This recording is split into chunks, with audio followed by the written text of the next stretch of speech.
రేవంత్ రెడ్డి కేటీఆర్ మధ్య పోరు హాట్గా మారుతోందా?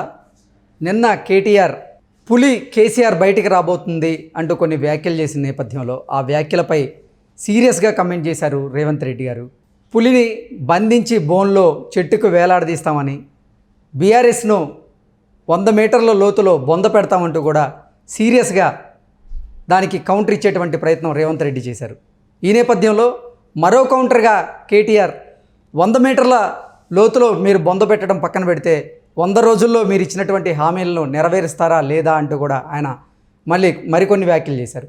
ఈ నేపథ్యంలో అసలు రేవంత్ రెడ్డి కేటీఆర్ మధ్య మాటల యుద్ధం రోజుకి ముదురుతుందా అంటే అవుననే సమాధానం ఇస్తున్నారు కొంతమంది రాజకీయ విశ్లేషకులు. ఇక ఇదే అంశానికి సంబంధించి మనతో మాట్లాడేందుకు ప్రముఖ సీనియర్ జర్నలిస్ట్ డివిఎస్ గారు మనతో ఉన్నారు. సార్తో మాట్లాడదాం. సార్ నమస్తే అండి. నమస్తే సార్, రేవంత్ రెడ్డి వర్సెస్ కేటీఆర్ మాటల యుద్ధం రోజుకి ముదురుతోంది. ఈ అంశాన్ని ఎలా చూడొచ్చు సార్ మనం? రేవంత్ రెడ్డి విదేశీ పర్యటనలో ఉన్నారు, లండన్లో. ఈరోజు దావోస్ టూరు సక్సెస్ఫుల్గా మారింది. ఇక మరి ముఖ్యమంత్రిగా గత 2-3 నెలలుగా చాలా హుందాగా వ్యవహరించిన రేవంత్ రెడ్డి ఇప్పుడు ఏంటి, మళ్ళీ పాత రేవంత్ రెడ్డిని ఎక్కడ మర్చిపోతారా? లోన ఒరిజినాలిటీ అలాగే ఉందా ఏదంటారు కదా, ఆ టైపులో మరోసారి ఈ విధమైన దూకుడు ప్రదర్శించినట్టుగా కనపడుతుంది. ఏంటి, పులిని బంధించి బోన్లో చెట్టుకు వేలాడదీస్తామనడము, లేకపోతే ఇవన్నీ కూడా అంటే పులి ఈ మధ్య నడుస్తున్నట్టుంది. ఇది ఆయన వాకర్ నుంచి కొంచెం 4 అడుగులు వేస్తున్నాడు కేసీఆర్. దాన్ని చూసే పులి బయటకు వస్తాడు. దాన్ని ఉద్దేశించే కదా సార్ కేటీఆర్ గారు పులి కేసీఆర్ గారు రాబోతున్నారు అంటే కూడా కొన్ని వ్యాఖ్యలు చేయడం, దాని మీద సీరియస్గా రివర్స్లో పులి కనుక బయటకు వస్తే మేము బోన్లో బంధించి చెట్టుకి వేలాడదీస్తామని, బీఆర్ఎస్ని 100 మీటర్ల లోతులో పాతి పెడతామని. బోన్లో బంధించడం అంటే జైల్లో వేస్తామని కాబట్టి అంటే ఏంటి, ఈ ఎంక్వైరీలు కూడా బిగిన్ అయినాయి కదా. ఇది కాళేశ్వరం ఎంక్వైరీ, మేడిగడ్డ. ఇప్పుడు ఇవాళ కూడా మేడిగడ్డకి ఎవరో బ్యాంకర్లు వెళ్ళి చూశారంట. మా పరిస్థితి ఏంటి, మా అప్పులు ఏంటి, మా వడ్డీలు వస్తాయా రాదా అని చెప్పి కాళేశ్వరం ఆ మేడిగడ్డకి మొత్తం బ్యాంకర్లంతా వెళ్ళారంట. 93,000 కోట్లు ఏమో కాళేశ్వరం మీద ఖర్చు పెడితే అందులో 60,000 కోట్లు బ్యాంకర్లు ఇచ్చిన అప్పులే. అవును, ఏడాదికి అప్పులే 14,000 కోట్లు ఖర్చాలా. ఇప్పుడు బ్యాంకర్లు వచ్చి పడ్డారు. ఏంటి దీని పరిస్థితి, అసలు వర్కౌట్ అవుద్దా కాదా, మా డబ్బు తిరిగి వస్తుందా? బంధించి బోన్లో అంటే జైల్లో వేస్తామనా? ఎట్లా చూడాలా రేవంత్ వ్యాఖ్యలను? ఇప్పుడు కేటీఆర్ పరిస్థితి ఏంటంటే ముందు ఆ పార్టీని బతికించుకోవాలి. ఏదో రకంగా బీఆర్ఎస్ మరి కబళిస్తే, బీఆర్ఎస్ అంతర్ధానం అయితే పెను ప్రమాదం వాళ్ళకి పొంచి ఉంది. అటు 2 జాతీయ పార్టీలు బీఆర్ఎస్ని ఎక్కడ పంచుకు తింటాయి అన్న దీంట్లో తన కార్యకర్తల్లో మొరాలిటీ పెంచడం కోసం ఆయన పులి బయటకు వస్తుందనో ఏదో అన్నాడు. దానికి కౌంటర్గా మనం చూసాం. ఇప్పుడు పార్లమెంట్ ఎన్నికలు తరుముకొస్తున్నాయి.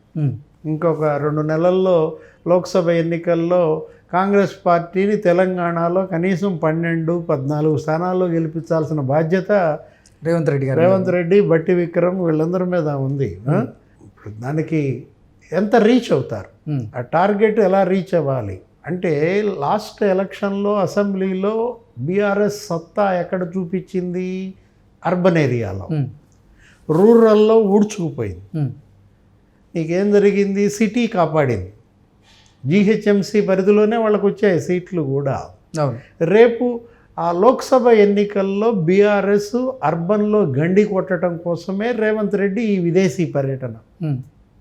అంటే ఏంటి, కేటీఆర్ఏ కాదు, నేను కూడా పెట్టుబడులను తీసుకొస్తాను, ఉద్యోగాలు కల్పిస్తాను అనేది రుజువు చేసుకోవటం కోసం, తన ఇమేజ్ బిల్డప్ కోసం ఇప్పుడు వెళ్ళాడు. ఏది సక్సెస్ఫుల్ టూర్. దావోస్లో గత ఏడాది కేటీఆర్ 20,000 కోట్లు ఏమో ఇన్వెస్ట్మెంట్స్ వస్తే ఈయన 40,000 కోట్లు పైగా తీసుకొచ్చారు. అంటే దానిలో ఎంత గ్రౌండ్ అవుతుంది, ఎంత నీకు అక్కడికి వస్తుంది, అది వేరే విషయం.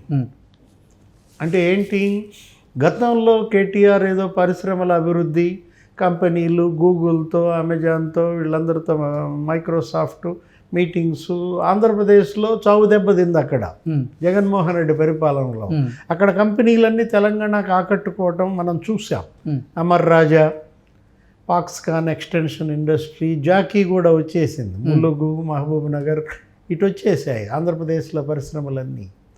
అది కేటీఆర్ తెచ్చాడు, ఇక్కడ అతను ఏదో పరిశ్రమలకు ఒరగబెట్టాడు, ఉపాధి కల్పిస్తున్నాడు అనేది అతనుకున్న ఇమేజ్.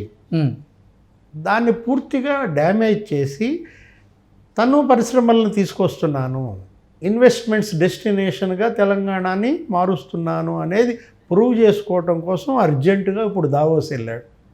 ఎవరు? రేవంత్ రెడ్డి. అక్కడ టూర్ కంప్లీట్ చేసుకుని లండన్ వెళ్ళటం జరిగింది.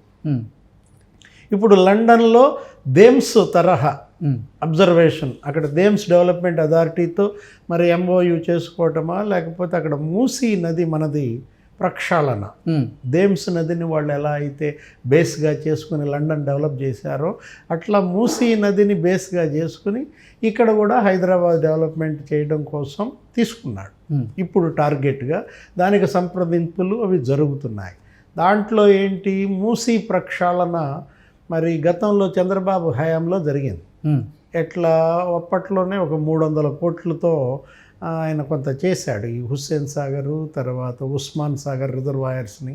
డ్రైనేజ్ పెద్ద సమస్య కదా మన హైదరాబాదు ఈ అర్బన్ ఏరియాలో. మనం చూసాం, వర్షం వస్తేనే రోడ్లు మునిగిపోవటం. అదే కదా కేటీఆర్కి పెట్టేవాళ్ళు సోషల్ మీడియాలో, ఫేస్బుక్లో, ఇది మేము పడవలు వేసుకుని వెళ్ళాలా అంటూ. లాస్ట్ టైం జీహెచ్ఎంసీ ఎలక్షన్లో ఓడిపోవటానికి బీఆర్ఎస్కి ప్రధాన కారణం డ్రైనేజ్. ఏది అర్బన్ ఏరియాలో నీకు 3 ఈక్వల్గా వచ్చాయి, 3 350 పంచుకున్నారు. 150 కార్పొరేట్ సీట్లలో బీజేపీ, తర్వాత మజ్లీసు, బీఆర్ఎస్. ఓకే, ఇప్పుడు అర్బన్నే టార్గెట్ చేస్తున్నాడు రేవంత్ రెడ్డి. జీహెచ్ఎంసీ పరిధిలో కాంగ్రెస్ సత్తా చాటాలి. అర్బన్ ఓటు ఎప్పుడు వస్తుంది? ఇక్కడ డెవలప్మెంట్, ఇక్కడ ఫ్లైఓవర్లు, ఇక్కడ రోడ్లు, ఇక్కడ ఇన్వెస్ట్మెంట్లు. గతంలో బీఆర్ఎస్ ఓడిపోవటానికి, కేసీఆర్ ఓటమికి కారణం ఎవరు? యూత్. యువతలో అశాంతి. ఆయన ఇచ్చిన మాట నిలబెట్టుకోలేకపోయాడు. ప్రభుత్వ ఖాళీల భర్తీ, బ్యాక్లాగ్ పోస్టులు, నోటిఫికేషన్లు, డిఎస్సి, ఇదే కదా. ఆ క్వశ్చన్ పేపర్ లీకేజీ మెడకు జుట్టుకుంది. వీటితో అతను ఏం చేస్తున్నాడు రేవంత్ రెడ్డి? ఒకవైపు ఏమో టీఎస్పీఎస్సి ప్రక్షాళన, గవర్నర్తో ఒప్పించి ఆ ఖాళీలు భర్తీ చేయటం, వాళ్ళ రాజీనామాలు ఆమోదించడం, ఇది జరిగింది మొన్నటిదాకా. నోటిఫికేషన్లు కూడా వస్తున్నాయి. మెగా డిఎస్సి అన్నాడు. గతంలో ఇచ్చిన 9,000 పోస్టులు కాదు, ఇంకొక 5-6 పోస్టులు ఎక్కువ వేసి 14,000 టీచర్ల పోస్టుల భర్తీతో మెగా డిఎస్సి నోటిఫికేషన్ ఇస్తున్నాడు. అంటే ఏంటి? యూత్ ఓటుని పోలరైజ్ చేసుకోవటం, అర్బన్ ఓటుని క్యాచ్ చేసుకోవటం కోసం Davos London tour. Youth vote కోసం ఈ నోటిఫికేషన్స్, ఈ ఎంప్లాయ్మెంటు, ఇదంతా కూడా ఇన్వెస్ట్మెంట్స్ డెస్టినేషన్గా తెలంగాణ చేస్తున్నారు. ఓకే సార్, ఒకవైపు పెట్టుబడులు తీసుకొస్తూనే రేవంత్ రెడ్డి కొన్ని వ్యాఖ్యలు అయితే చేశారు. బీఆర్ఎస్ పార్టీని 100 మీటర్ల లోతులో బొందబెడతామంటూ కూడా. దాని తర్వాత వ్యాఖ్యలు చేసిన తర్వాతే అక్బరుద్దీన్ గారు ఈరోజు రేవంత్ రెడ్డితో కలిశారు. ఏంటి సార్, రానున్న లోక్సభ ఎన్నికల్లో మజ్లిద్ పార్టీ కాంగ్రెస్ పార్టీతో పొత్తు పెట్టుకునే అవకాశం కనపడుతోందా? ఆ రకంగానే బీఆర్ఎస్ పార్టీని దెబ్బకొట్టే విధంగా వ్యూహాలు రచిస్తున్నాడా రేవంత్ రెడ్డి? అంటే ఏం చెప్తారు సార్? అంటే లండన్లో థేమ్స్ డెవలప్మెంట్ అథారిటీతో ఎంఓయూ చేసుకోవటం దేవుడెరుగు. మజ్లీసు, కాంగ్రెస్ ఎంఓయూనా? అక్బరుద్దీన్ కలయిక. వాళ్ళు ఏదో అక్కడ ఆ లండన్ హార్డ్ ఏదో ఆ 3 అంతస్తులు పైకెక్కి ఆ థేమ్స్ డెవలప్మెంట్ అంతా చూశారని మనం చూసాము ఇవాళ మీడియాలో. అక్బరుద్దీన్ రేవంత్ స్క్రీన్ మీద కనపడంగానే సంచలనం. ఏంటి, మనం అనుకున్నాం కదా ఇక వాళ్ళిద్దరు పొత్తు, వాళ్ళిద్దరూ వెళ్ళిపోతున్నారు. ఆల్రెడీ అసెంబ్లీ సెషన్స్లోనే మనం చూసాం, ప్రోటైమ్ స్పీకర్గా ఇంకా సీనియర్స్ని కాదని అక్బరుద్దీన్ ఓవైసీనే పెట్టారు. అవును, అంటే రేవంత్ రెడ్డి మజ్లీస్తో మొదటి నుండి కూడా స్నేహహస్తం ఇస్తున్నారు. ఇంకా బీఆర్ఎస్ క్లోజ్డ్ చాప్టర్. ఇక కాంగ్రెస్దే భవిష్యత్తు, రాహులే ఈ దేశానికి దిక్సూచి అనే దీంట్లో మరి మీరు ఇంకా బీజేపీకి బీ టీమ్ గానో, బీఆర్ఎస్కి బీ టీమ్ గానో ఎందుకు? మీ నాన్న టైంలో కాంగ్రెస్సే బీ టీమ్ కదా మీరు. మళ్ళీ పాత సంబంధాలు తీసుకొచ్చే ప్రయత్నం. అంటే వాళ్ళ బలం వాళ్ళకు ఉంది. ఏది మజ్లిస్ మొన్న కూడా గెలిచారు కదా, 7 సీట్లు 9 ఏమో కంటెస్ట్ చేసి. మజ్లిస్తో పొత్తు పెట్టుకుంటే కాంగ్రెస్ పార్టీ నీకు ఇంకా బీఆర్ఎస్కి అది చావు దెబ్బ అవుతుంది. ఓకే, అర్బన్ ఏరియాలో డెవలప్ అది దెబ్బ తగులుతుంది. దాని ఇంపాక్ట్ కేవలం హైదరాబాద్ పైన, తెలంగాణ సమాజం పైనే కాదు, మొత్తం దేశం పైన పడుతుంది. ఏది వాళ్ళ మజ్లిస్ కేవలం ఒక ప్రాంతానికి పరిమితం కాదు, జాతీయ పార్టీ అయిపోయింది. గాలిపటం ఒక హైదరాబాదే కాదు, మొత్తం దేశవ్యాప్తంగా ఎగురుతుంది. బీహార్లో, ఉత్తరప్రదేశ్లో, మహారాష్ట్రలో కూడా వాళ్ళు కంటెస్ట్ చేస్తున్నారు. కోర్స్ బీజేపీయే వాళ్ళతో కంటెస్ట్ చేస్తోంది, ముస్లిం ఓట్లు చీలుస్తోంది, కాంగ్రెస్కి నష్టం చేస్తోంది అనేది మనం విన్నాం. అవును.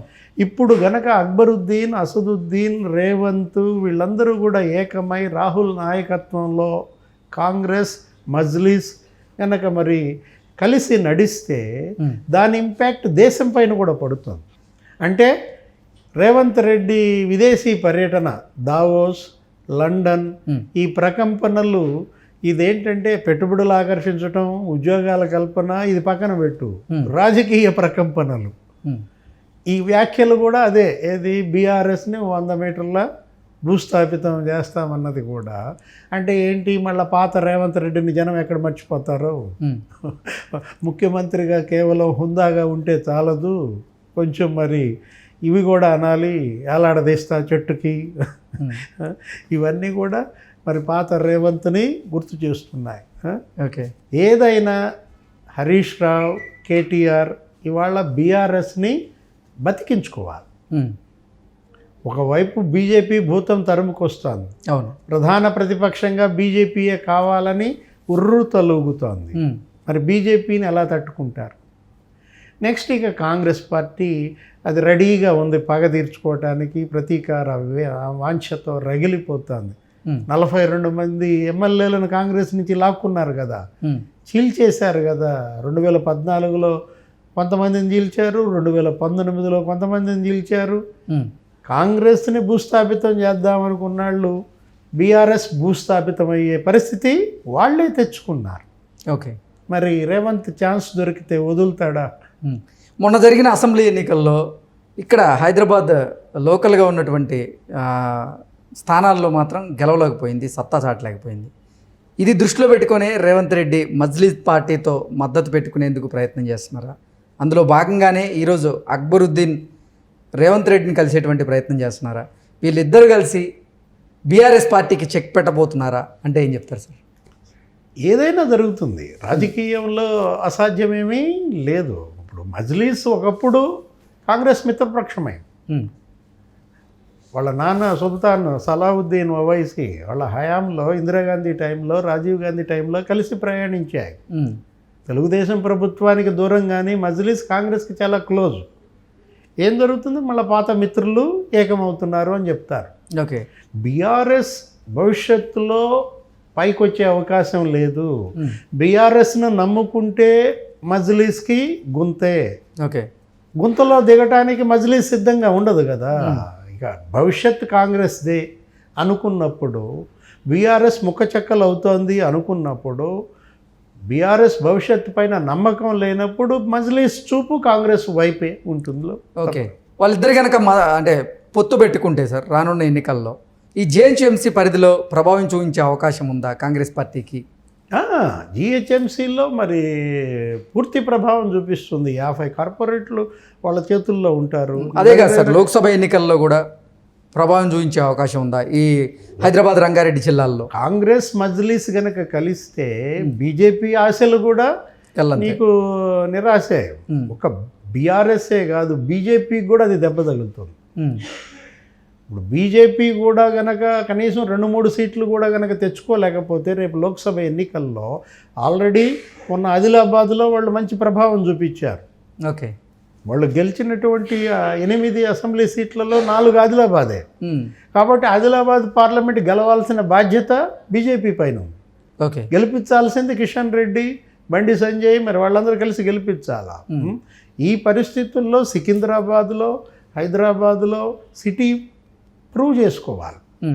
కాంగ్రెస్ మజ్లిస్ గనక కలిస్తే బీఆర్ఎస్కే కాదు బీజేపీకి కూడా అది పెద్ద దెబ్బ అవుతుంది. ఓకే సార్, అంటే అసలు కాంగ్రెస్ పార్టీ మజ్లిద్ కలయిక ఈ బీజేపీకి బీఆర్ఎస్కి ఎటువంటి సంకేతాలు వెళ్తున్నాయి అంటే ఏం చెప్తారు? ఈరోజు రేవంత్ రెడ్డి అక్బరుద్దీన్ కలిసిన నేపథ్యంలో వాళ్ళు ఎటువంటి సంకేతాలు ఇవ్వబోతున్నారు? Danger bells మోగిస్తాం. ఉమ్, ఏది ఇప్పుడు దీనివల్ల ఏం జరుగుతుంది, వాళ్ళకి ఒక రకంగా నీకు చావు గంటికలే. ఇది రెండు పార్టీలకు కూడా అది చావు దెబ్బ అవుతుందన్నమాట. బీజేపీ ఇవాళ ఏదో బీఆర్ఎస్ని బీ టీమ్గానో లేదో బీఆర్ఎస్ బీజేపీకి బీ టీమ్గానో ఇది ప్రజల్లోకి బలంగా వెళ్ళిన పరిస్థితుల్లో ప్రజలు కాంగ్రెస్ వైపు మొగ్గు చూపారు. ఓకే, ఇప్పుడు వాళ్ళ ఉనికి ప్రశ్నార్థకం అవుతున్నప్పుడు మనుగడ చాటుకోవాల్సిన బాధ్యత ఈ రెండింటి మీద ఉంది. ఇది బీజేపీ పైన బీఆర్ఎస్ పైన. ఉమ్, బీజేపీ బీఆర్ఎస్ని భూస్థాపితం చేస్తేనే కాంగ్రెస్కి మనుగడ. ఓకే, దానికోసం మజ్లిస్తో పొత్తు అనివార్యం. ఉమ్, మజ్లిస్ కాంగ్రెస్ గనక ఏకమైతే ఇక తెలంగాణలో జీహెచ్ఎంసీలో అది బలమైన శక్తిగా మారుతుంది. అది దేశానికి కూడా ఒక రకంగా అది ఒక దిక్సూచి అవుతుంది.